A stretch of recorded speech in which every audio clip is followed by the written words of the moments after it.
Pemberian dari Divisi Ketenagakerjaan karena itu sebagai peserta BPJS. Jadi semoga ibu sabar dan menggunakan uang yang baik.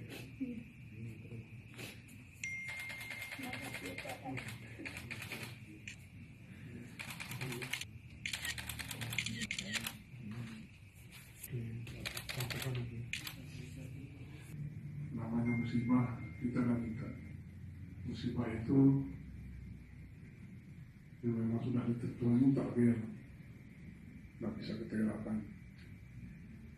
Namun bersyukur kita bahwa kita kebetulan musibah ini menjadi peserta dari BPJS.